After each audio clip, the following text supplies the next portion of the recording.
여러분 안녕하십니까? 1월 11일 2024년입니다. 갑진년 새해 들어서 두 번째 목요 신앙과 신학 사랑방. 오늘은 우리 정병선 목사님 모셨습니다. 정병선 목사님은 저랑 해친 페이스북 친구였습니다. 그런데 이렇게 또 줌 공간에서 매주 한번 만날 인연으로 확장될 줄 어떻게 알았겠습니까? 아무튼 저분 자세히 몰랐지만 보니까 우산을 쓰고 벙거지 모자에다가 수염이 나신 내공이 세신 박사회 도사시구나 이런 생각을 하고 있었습니다. 여러분 페이스북에 가시면 그동안 본인의 치열한 고민들을 저서로 많이 쓰셨다. 그런 걸 아실 수 있을 것입니다. 아무튼 오늘 제가 그냥 어느 목회자의 고백에서부터 시작해서 사회 성교 한 걸음 이렇게 해서 저는 이분은 잘은 모르지만 사회 성교 신학자다 이렇게 명명해 봤습니다. 여러분 오늘은 우리 정병선 목사님 모시고 성서는 세계를 어떻게 읽는가. 네, 아주 어, 의미적 문장입니다. 사람들은 우리는 어떻게 성경을 읽을 것인가 흔한 질문이었는데 성서가 어떻게 세계를 읽고 있나? 예, 굉장히 흥미로운 주제를 가지고 오늘 직접 말씀해 주시겠습니다. 자, 정명수 목사님 말씀해 주시죠. 네, 화면 공유를 하겠습니다. 아주 참 우리 정영민 목사님 뭐 아주 재치 있으시고 순발력 있으신 거 잘 평소에 알고 있었지만은 그 소개하는 거 보니까 이렇게 첫 대목 그 뉴스앤조이에서 편집한 여러 그 공동 저자들이 했던 사회선교 한 그룹 거기에 이제 제가 사회선교 영성에 대해서 한 꼭지를 썼거든요. 그런데 어떻게 그걸 딱 보시고 회 선교 신학자 이렇게 또 기가 막히게 강명을 해주셨습니다. 뭐 그런 측면은 아니고요. 오늘은 조금은 하여간 저 나름대로 그동안 고민하면서 발견한 요즘 최근에 들어서의 그 화두라고 할 수 있는 문제입니다. 성서는 세계를 어떻게 읽는가? 이 부분을 오늘 함께 나누어 보겠습니다. 성서와 기독교, 성서 읽기에 앞서서 우리가 성서를 뭐 열심히 읽는 게 중요하다. 그래서 성서 읽는 걸 굉장히 많이 강조하는데, 그러기에 앞서서 꼭 생각할 점이 있다. 성서의 세계관이 어떠냐. 이 문제를 우리가 한번 질문하지 않고 성경을 그냥 덥석 물고 늘어지는 것은 상당히 위험할 수 있다. 그래서 성서의 세계관이라는 것은 뭐 달리 말하면 성서는 세상을 어떻게 읽는가, 보는가 하는 문제이지 않습니까? 그 성서를 읽는 이의 세계관. 자, 성서는 세계를 어떻게 보는가 이 문제를 생각해야 되고 또 하나는 성서를 읽는 나의 세계관은 어떠하냐. 이 두 문제, 세계관과 관련된 이 두 가지 문제를 우리가 먼저 생각해 볼 필요가 있다 하는 겁니다. 왜냐? 인간의 모든 이해와 해석은 사실상 세계관에 달려 있기 때문에 그렇습니다. 그러니까 성서를 열심히 읽는 것도 중요하지만은 어떤 눈으로 읽느냐, 그거는 훨씬 더 중요하다. 그리고 성서의 세계관은 어떤 세계관이냐 하는 오리엔테이션을 먼저 갖는 것이 굉장히 에, 중요한 전제라고 생각이 됩니다. 예전에는 몰랐지만 지금에 와서 생각해 보니까 그렇다 하는 거죠. 기독교 신앙의 고유함이라는 것은 사실상 우리 신앙의 모든 토대는 성서에 기초하고 있지 않습니까? 기독교 신앙은 성서에 기초한 신앙이기 때문에 기독교 신앙의 고유함이라고 말할 수 있다면 그거는 달리 말하면 성서의 세계의 고유함이라고 말할 수 있습니다. 세계를 바라보는 이 세계관, 이 성서만의 어떤 그 세계관의 고유함, 이것이 기독교 신앙의 고유함의 본질이다라는 거죠. 그런데 이처럼 성서와 기독교는 굉장히 그 뗄래야 뗄 수 없는 절대적 관계에 있는 것인데, 기독교 역사를, 그동안의 역사를 보면 놀랍게도 성서 오독의 역사였다. 성서 오독의 역사였다. 그리고 오늘날 뭐 기독교에 대해서 뭐 개독교라고까지 말할 만큼의 많은 문제의식을 세상 전체가 갖고 있고, 뭐 깨어있는 그리스도인들은 뭐 말할 것도 없고요. 지금 기독교 안에, 교회 안에 우리가 경험하고 있는, 목도하고 있는 모든 문제와 오류는 결국 그거를 추적해 가면 그 근원을 어디에서 발견할 수 있느냐? 성서를 잘못 읽는 성서 오독. 바로 이것이 모든 문제의 원천이고 근원이고 뿌리다라는 거죠. 그러면 성서 오독이란 뭐냐? 두 가지로 말할 수 있겠습니다. 성서의 세계관. 네. 성서가 세계를 보는 눈과는 다른 눈으로 성서를 읽는 것. 네. 이게 이제 성서 오독이고요. 또 하나는 성서 세계관과 읽는 이의 세계관이 서로 다른 것. 그 차이에서 성서 오독이 비롯되는 거죠. 그러니까 성서에서 말하고자 하는 성서가 세계를 바라보는 것과 다른 눈으로 성서를 읽게 되면 성서를 오독할 수밖에 없게 된다. 그렇다면은 성서는 뭘 말하는가? 뭐 우리가 제일 먼저 떠오르는 게 뭐 구원, 성서는 구원을 말한다. 하나님을 말한다. 예수가 성서의 중심이다. 또 어떤 경우에는 뭐 세계에 대해서 성서는 말한다. 우주의 역사를 말한다. 또 인간의 윤리를 말한다. 여러 가지 형태로 우리는 성서의 핵심 내용이 뭔가를 이야기할 수 있겠습니다. 보는 관점에 따라서. 그런데 이제 저는 이 성서가 이런 이야기들이 구원, 하나님, 예수, 세계, 뭐 인간 윤리를 비롯한 모든 것들을 다 망라해서 이야기하지만은 그래도 그 핵심적인 것을 뽑는다면은 저는 가장 웅대하고 운송 깊은 세계 이야기다. 성서는 세계를 이야기하는 거다. 역사 전체, 우주의 역사 전체의 이야기를 하는 거다. 그런 면에서 성서야말로 빅 히스토리라고 할 수가 있다.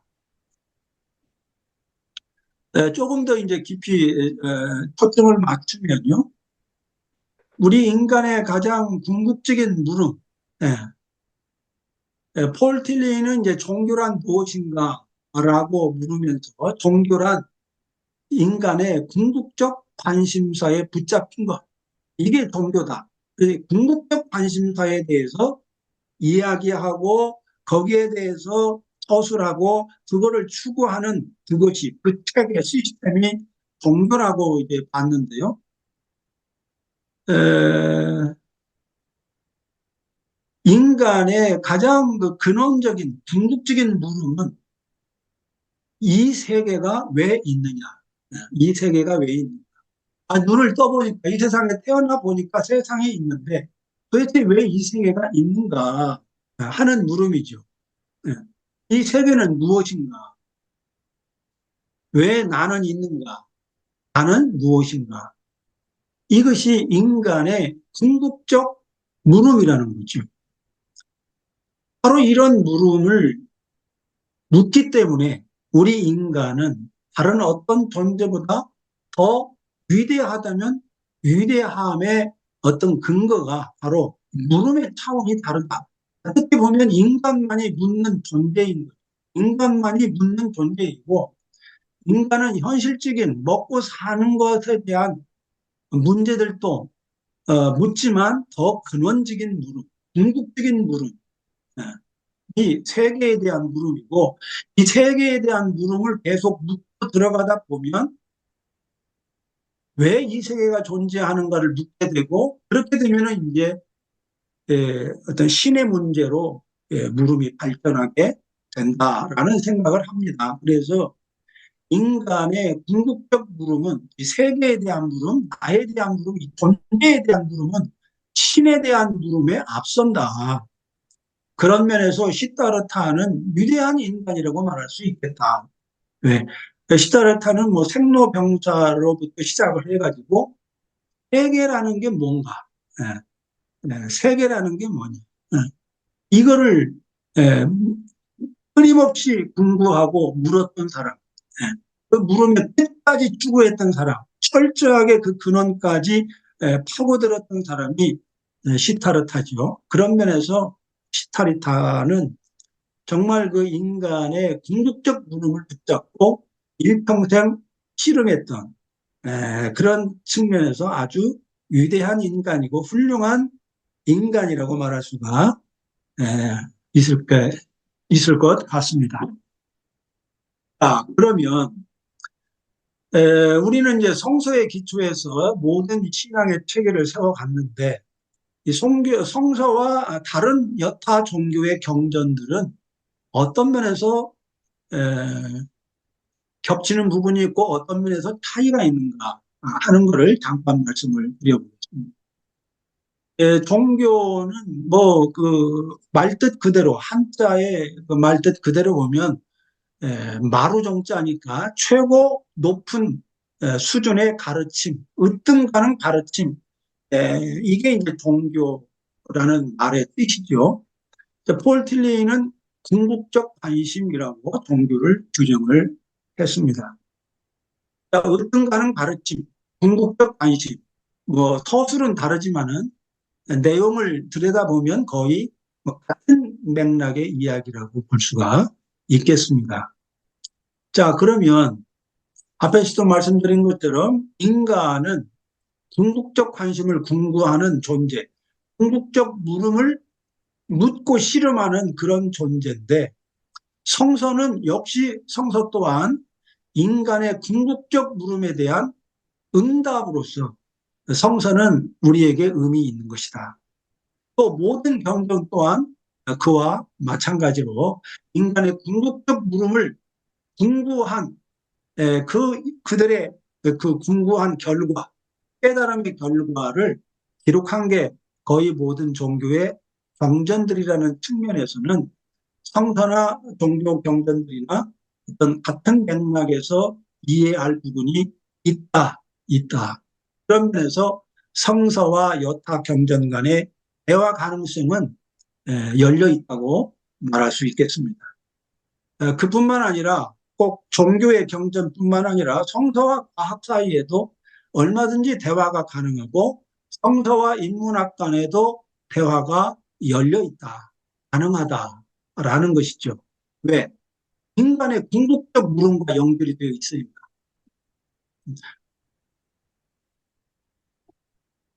그런 면에서 그 성서와 종교, 성서와 여타의 학문 사이에 대화의 가능성은 무궁무진하게 열려 있다라고 저는 생각을 합니다.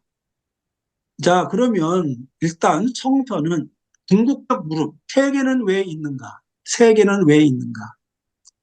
이 인간의 궁극적 물음에 대해서 성서는 뭐라고 응답을 하는가? 예, 창세기 1장 1절에서 그 응답으로부터 성서는 출발합니다. 태초에 하나님이 천지를 창조하셨다. 창조하셨다. 자, 여기에 이 짧은 한마디, 한 구절 속에 그 궁극적 물음에 대한 응답이 아주 많이 들어가 있는 거죠. 왜 세계는 존재하냐? 하나님이 창조했기 때문에 존재한다. 그러면 이 세계는 어떤 세계냐? 거기에 대해서 창세기 1장 1절은 천지가 있는 세계다. 천지, 천지가 있는, 천지가 하나인 그런 세계를 하나님이 창조했기 때문에 이 세상이 있는 거다. 왜 아무것도 없지 않고 있는가? 바로 그것 때문에 있는 거야. 라는 게 성서의 응답이라는 거다. 그러면 하나님의 창조만 본다면 여기서 끝나면 이제 안 되는 거죠. 하나님의 창조, 그래, 하나님이 창조하셨다, 하셨어. 이렇게 믿는 것으로 끝나버리면 굉장히 이제 난감해집니다. 다음에 물어야 될 물음이 있는데, 하나님이 세상을 창조하셨다면 어떤 방식으로 창조하셨나? 어떤 방식으로 창조하셨나? 이 물음에 대해서 성서는 하나님의 이 물음에서 이제 창조냐 진화냐 하는 문제가 쟁점이 비롯되는 거죠. 지금까지 얼마 전까지만 해도 창조와 진화는 정반대의 개념으로 생각을 했습니다. 창조를 말하면 진화를 부정해야 되고 진화를 말하면 하나님의 창조를 부인하는 거다. 이렇게 해서 창조와 진화 사이에 아주 지난한 싸움을 싸워온 역사를 우리는 기독교 안에서 알고 있습니다. 그런데 이 창조냐 진화냐가 꼭 서로 완전히 이분법적인, 그래서 어느 하나를 선택하면 다른 것을 부정하는 그런 양자택일의 문제가 아니라는 게 이제 점차 밝혀져 가고 있고, 그런 쪽으로 우리의 신앙의 인식도 점차 달라져 가고 있습니다. 그래서 저는 하나님은 어떤 방식으로 창조했냐? 진화의 방식으로 창조하셨다. 그래서 창조와 진화 사이에도 얼마든지 대화가 가능하다 하는 겁니다.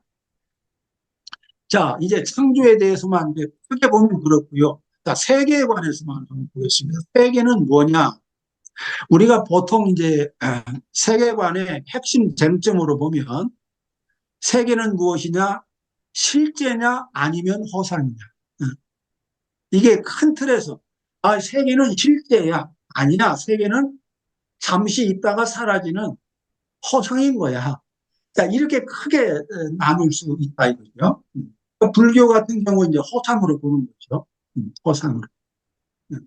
실제냐 허상이냐. 또 세계와 나의 관계는 실제로 본다면은 세상은 내가 정주하는 곳이다. 세상은 내가 정주하는 곳. 그런데 이제 세상이 나의 고향이 아니고 나의 원래 고향은 따로 있어. 저 하늘이야. 라고 생각하는 사람에게는 이 세계는 나에게는 순례지인 거죠. 정주의 장소가 아니라 잠깐 스쳐 지나가는 나그네와 같은 그런 순례의 장소다라고 생각을 할 테고요. 세계와 나의 미래에 대해서도 이 세계는 종말이 있어, 종말이 있다. 언젠가는 모르지만 세계가 끝날 날이 있어라고 생각하는 게 아니야. 세계는 영원히 반복돼. 영원한 반복. 끝없는 순환이야. 이렇게 생각하는 관점이 있고요. 아니야. 이 세계는 언젠가 완성되는 때가 있어. 이런 이제 그 관점으로 보는 이런 이제 크게 보면 세 가지 미래에 대한 세계관을 우리가 나누어 볼 수가 있겠습니다. 자, 그러면 창세기 1장에 녹아 있는 세계관은 어떤가? 조금 더 구체적으로 한번 들어가 보겠습니다. 세계는 왜 있느냐? 하나님이 창조하셨기에 있는 거다. 세계는 무엇이냐? 하나님의 집이다. 하나님의 집. 이게 이제 왜 하나님의 집이라는 걸 알 수 있냐면 창세기 1장 마지막 창세기 창조 이야기를 다 마치고 2장에서 일곱째 날 하나님이 안식하셨다. 세계를 다 만드시고 안식하셨다라고 말함으로써 이 세계가 하나님의 집, 안식의 처소라는 것을 암시해주고 있습니다. 이제 우리는 신약에 오면 하나님의 지배 개념보다 조금 더 확장해서 하나님의 나라라는 개념으로 이제 하나님이 창조한 이 세계를 우리가 이해하는 이제 관점으로 또 발전을 하죠. 자, 그러면 이제 세계는 어떻게 구성됐나? 어떻게 구성됐나? 하늘과 땅으로 구성됐다. 자, 이게 창세기 1장에 녹아 있는 세계관 크게 대별하면 이렇게 대별해 볼 수가 있겠습니다. 나는 그럼 무엇이냐? 이 질문에 대해서는 나는 하나님의 형상이다. 나는 왜 존재하나? 하나님이 창조하셔서 존재하는데 존재의 목표, 존재의 이유가 뭐냐?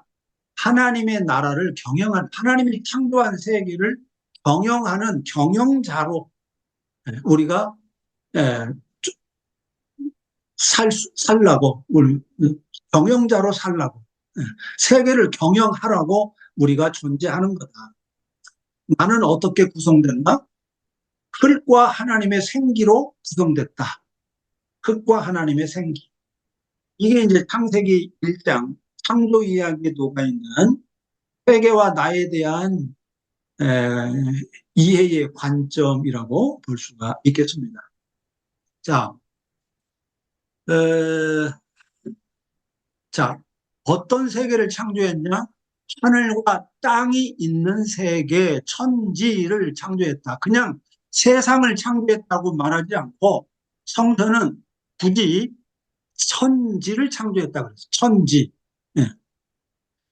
자, 이게 성서 세계관의 기본 골격이라는 겁니다. 패러다임. 하늘과 땅이 있는 세계. 이게 저는 성서 세계관의 고유함이고, 독특함이고, 탁월함이고, 어, 그런 거라고 생각을 합니다.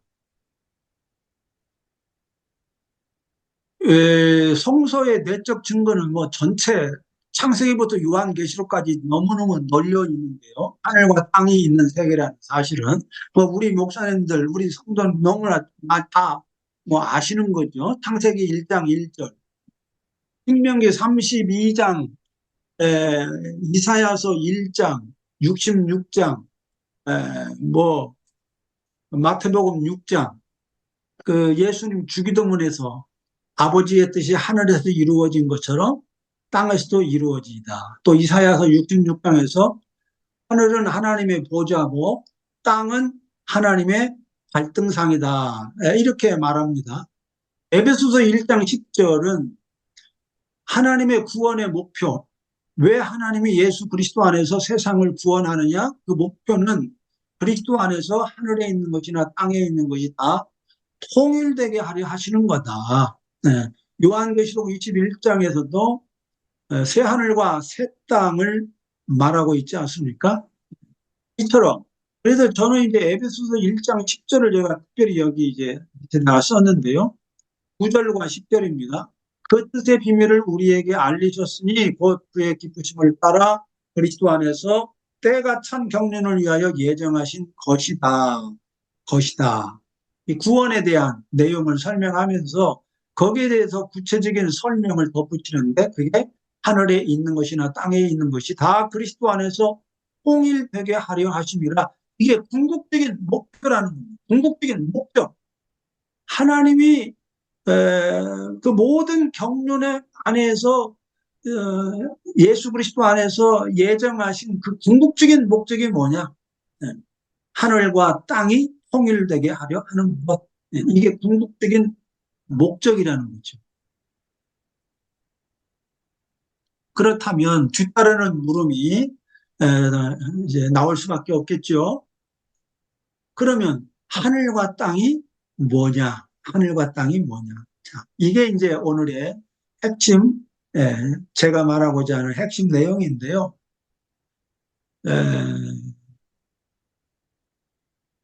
이거를 오늘 뭐 다 이야기할 수 없고요. 하나의 그 문제 제기의 차원에서만 오늘 말씀을 좀 드리려고 합니다. 하늘과 땅이 뭐냐? 하늘과 땅은 어떻게 세계를 구성하는가? 하늘과 땅의 관계라고 말할 수 있겠습니다. 하늘은 뭐며 땅은 뭐냐? 그러면 또 하늘과 땅은 어떤 관계를 맺고 있는가? 하는 것이 이제 우리가 물을 수밖에 없는 질문이 되겠습니다. 그러면 보통 이제 하늘과 땅을 상식적으로 우리가 이런 방식으로 이해를 하고 있습니다. 하늘은 지구 외의 공간과 거대한 전체를 말하는 거다. 그리고 땅은 지구를 말한다 하는 관점이 있겠고요. 또 하나는 하늘은 보이지 않는 세계고 땅은 보이는 세계다. 이게 이제 골로새서 1장 17절에 나오는 그 말씀에 근거한 이제 해석이 되겠습니다.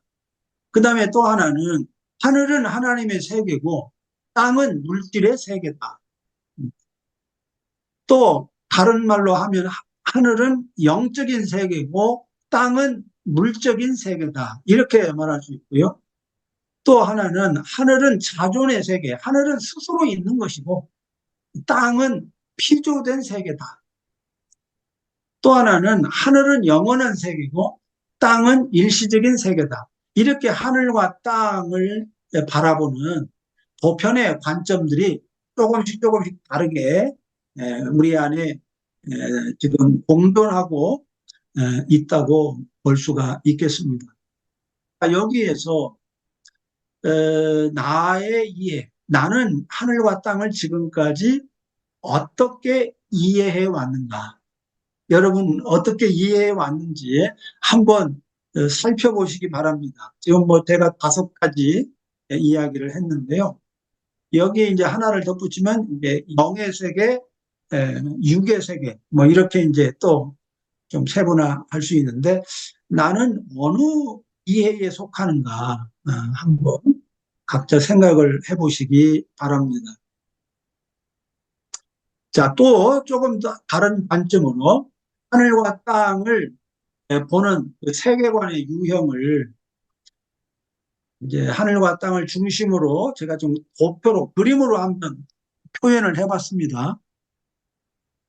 이원론이 이제 크게 앞에 3개가 이제 이원론이고 뒤에 이제 범실론, 유물론이 있는데 이원론에도 이제 3가지 좀 다른 형태가 있을 수 있겠다 싶어요. 첫 번째는 하늘과 땅은 완전히 구별된 거, 하늘 따로, 땅 따로 이렇게 이제 생각하는 게 있고 또 하늘과 땅은 서로 연접해 있다. 연접해 있다. 서로 좀 통하는데 살짝 이렇게 붙어 있다. 살짝 면적 이렇게 서로 완전히 분리되어 있는 건 아니고 뭔가 연결점은 있다라고 이제 보는 관점이 있겠고요. 세 번째는 하늘과 땅이 서로 교차하는 것, 서로 같이 공유하는 부분이 있다. 하늘에 속한 부분, 땅에 속한 부분이 겹치는 부분이 있을 거다. 이렇게 이제 보는 관점이 있을 수 있겠습니다. 그 다음에 이제 범신론은 아예 하늘과 땅이 그냥 하나인 거죠. 하늘과 땅이 아예 하나인 거죠. 그 구분이 불가능한 거죠. 하늘이 땅이 곧 하늘이니까 모든 우주 만물이 곧 신이다. 라는 게 이제 범신론이라면 하늘과 땅이 그냥 하나로 그냥 하나인 것. 이게 이제 범신론이라고 볼 수 있겠고요. 유물론은 이제 이원론하고 좀 플라톤의 이원론하고 정반대인데 플라톤의 이원론은 하늘은 실제고 땅은 허상이라고 보는 거지 않아요? 예, 이게 이제 제가 그림으로 그렇게 이제 색깔로 없는 것으로 했는데 유물론은 이 땅에 있는 것, 물질이 실제고 하늘은 허상이다. 인간이 자기 욕망, 자기 희망사항을 투사한 것에 불과하다. 하늘은 사실은 없는 것인데 우리의 투사한 환영에 불과하다. 그래서 허상이라고 이제 보는 거죠. 이게 이제 유물론이라고 볼 수가 있겠습니다. 물론 유물론 안에도 또 다른 상이한 관점들이 상당히 많이 있다는 말씀을 드립니다. 자, 여기에서 나는 하늘과 땅을 어떻게 이해하고 있는가? 나는 어디에 좀 가까운가 한번 여러분 생각을 해보시기 바랍니다. 그 다음에 이제 물을 게 과연 그러면 성서의 세계관, 특별히 이제 하늘과 땅을 중심으로 이 성서의 세계관은 그러면 여기에서 어디에 해당할까? 어디에 가까울까? 어디에 가까울 것 같습니까? 그것도 한번 생각을 해보시기 바랍니다. 예, 어디에 속하는 게 있겠다, 아니면 여기에 있는 그림에는 어디에도 해당되지 않을까, 성서의 세계관은. 예, 한번 생각들을 해보시고 이따가 토의 시간에 말씀들을 나누어 주시면 좋을 것 같습니다. 자, 그러면 자, 성서 세계관은 좀 지금 제껴놓고 일단 우리가 몸담고 있는 교회, 기독교, 현재 우리 교회와 기독교를 지배하고 있는 세계관은 과연 어떠할까? 어떠할까? 제가 이렇게 몇 가지 그냥 우리가 교회 안에서 흔히 접하는 그런 것들을 여기 좀 그 6가지로 제가 나열을 해봤습니다. 우리는 그 창세기 1장을 읽을 때 하나님이 태초에 천지를 창조하시니라, 천지를 창조하셨다, 이 말씀을 그냥 어떻게 쉽게 이해하냐면 우주를 창조했구나, 우주 창조 이야기, 예, 온 세계, 우주 만물을 창조한 이야기로 그냥 그렇게 이해해버립니다. 또 뭐 저도 상당한 그 크리스찬이 20살 때 그리스도인이 되고 나서 이 천지 창조를 우주 창조라고 생각을 했습니다. 오랫동안. 그 다음에 이제 하늘이라고, 이제 성경에 하늘이라는 말이 나오는데, 하늘이라는 말이 나올 때마다 피안의 세계, 혹은 영들의 세계, 혹은 뭐 죽으면 가는 세계, 뭐 이런 식으로 하늘을 생각을 하지요. 그 다음에 땅, 그러면 보통 그냥 지구를 제일 먼저 손쉽게 생각을 합니다. 구원, 구원 그러면 죽어서 내 육신은 땅에 묻어서 썩고 영원히 하늘로 올라가서 영원히 사는 것. 그래서 구원은 내세 천국, 이런 이제 개념이 아주 보편화되어 있고, 그래서 하늘을 생각하면 제일 먼저 떠오르는 단어가 뭐겠습니까? 영혼이죠, 영혼. 하늘 그러면 영혼. 이렇게 우리는 하늘과 영혼을 거의 이렇게 직접적으로 연결지어서 생각을 합니다. 믿음은 뭐냐? 이 땅을, 세상을 사탄의 세계라고 대적하면서 하늘을 사모하는 게 믿음으로 사는 거다.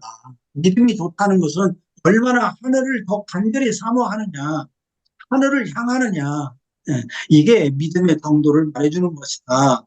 이렇게 생각을 하고, 또 영생도 예수님과 함께 하늘나라에서 영원히 사는 것, 영원히 사는 것. 이게 영생이라는 아주 그 일반적인 생각 속에 녹아있는 세계 아니라는 겁니다. 그런데 이런 그 세계관, 교회를 지배하고 있는, 교회 안에 녹아있는 보편적인 그 세계관은 그 내용을 좀 뜯어보면은요, 창조를 말하기는 합니다. 또 부활도 말을 합니다.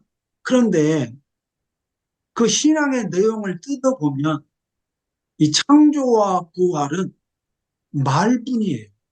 네, 말뿐이에요. 그 신앙 고백에 리얼리티가 없어요. 음. 우리는 하나님의 창조라는 의식으로 세상을 바라보지를 잘 않는 성향이 있습니다. 이 세상은 보통 뭐예요? 저주받은 세상, 죄가 가득한 세상, 멸망할 세상. 그래서 우리가 잠깐 있다가 다시 영원히 하늘나라에, 우리가 거기가 우리의 고향이다. 우리 우리가 돌아갈 고향 하늘나라. 돌아갈래 고향 하늘나라. 그 찬송가 가사에도 말이죠. 이런 가사들이 무지하게 많습니다. 그러니까 하나님의 창조를 말하는데 하나님이 창조한 세계는 부정이에요. 죄악된 세상이라고 저주받은 세상이라고 생각을 합니다. 그러니까 이게 창조신앙과 세계, 교회를 지배하는 세계관 사이에 이 균열이 있는 거죠. 균열이 있습니다. 그리고 부활도 말은 하지만은 그냥 죽어서 내 영혼이 하늘나라에 가서 영원히 산다. 여기는 부활이 없는 거잖아요. 그러니까 부활은 말뿐이지 우리 신앙의 내용에 리얼리티로 작동하지는 않는다 하는 겁니다. 그래서 성서 세계관과 교회 세계관에 차이가 있다는 거죠. 대표적으로 성서에는 하늘과 땅이 항상 묶여 나옵니다. 항상 짝으로. 결국 하늘만 나오는 법이 없고요. 땅만 나오지 않아요. 물론 예외적으로 뭐 땅에 대한 이야기도 나오고 하늘에 대한 이야기가 따로 나오기도 합니다만은 거의 하늘과 땅은 항상 한 쌍으로 묶여서 같이 나옵니다. 그런데 교회에서는 하늘 따로 땅 따로입니다. 하늘은 죽으면 가는 곳이고, 그리고 내 마음으로 사모해야 될 하늘 높은 저 세계, 이 세계 너머에 있는 세계, 예, 그 세계라고 생각하고, 지금 이 세계와는 다른 세계라고 생각하죠. 그래서 하늘 따로 땅 따로 이렇게 말한다는 겁니다. 그 다음에 성서는 천지, 하늘과 땅이 하나인 세계관, 여기에 토대를 둔 이야기를 전개하는데, 교회는 성서 세계관에는 무관심한 채로 죄에서의 구원만 말한다는 겁니다. 죄에서의 구원만 말한다.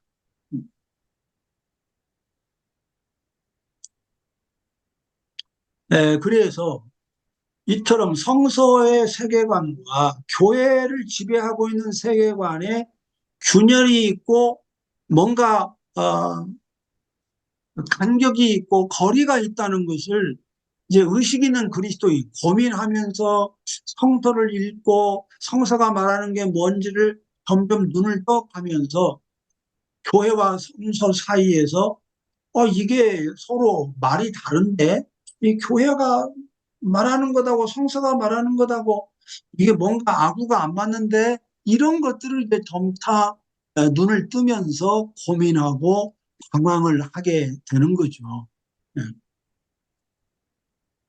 그래서 우리는 흔히 교회는 이 세상과 다르다. 이건 구원받은 하나님의 백성들이다. 그리스도가 교회의 몸이다. 그래서 교회는 세상과 다르다고 하는데 사실상 세계관 자체를 우리가 에, 따지고 들어가 보면은 교회나 세상이나 세계관에 있어서는 거의 차이가 없다는 것을 확인하게 됩니다. 네. 거의 차이가 없어요. 네. 그 앞에서 봤던 이런 거, 이 기록, 지금 교회를 지배하고 있는 이 세계관, 네. 이 세계관이 교회를 안 다니는 넌 크리스찬들도 거의 하늘, 땅, 구원, 영생이 있다면, 영생을 믿는다면, 내세를 믿는다면 거의 대부분 비기독교인들도 이런 식으로 하늘과 땅을 생각을 하고 있습니다. 그런 면에서 교회의 세계관이나 교회 밖의 세계관이나 거의 차이가 없다는 것입니다. 예. 그러니까 달리 말하면 교회가 하늘과 땅을 말하는데 하늘과 땅이 뭐냐에 대해서는 완전히 뒤죽박죽이다. 전혀 이해가 거의 되어 있지 못하다. 그래서 신앙과 삶의 세계관적 일관성이 없다. 신앙으로는 하늘을 사모하는데 하늘은 죽고 난 이후에만 관계가 있기 때문에, 예, 이 삶은 땅에 속한 삶과 하늘에 속한 신앙이 서로 그 일관성이 없는 그런 이제 에, 불균형이 일어나게 되는 거죠. 그래서 교회 문제의 근원은 저는 이거라고 봅니다. 성서의 세계관하고 교회의 세계관이 너무 다르다. 너무 다르다. 우리 저는 이게 교회 문제의 근원이라고 생각을 합니다. 시간이 많이 갔네요. 네. 자, 이것까지만 이야기하고 마치겠습니다. 이게 마지막입니다. 성서의 세계관을 보다 정밀하게 탐구하고 정립해야 될 필요가 있다. 두 번째, 성서의 세계관으로 교회의 왜곡된 세계관을 뒤집어 엎어야 된다. 그 다음에 성서의 세계관에 기초해서 성서를 새롭게 읽어야 된다. 재해석해야 된다. 이게 21세기 교회의 과제다. 그래야 교회의 미래가 있고 21세기와 대화할 수 있다. 하는 것입니다. 네, 여기까지 하겠습니다. 감사합니다.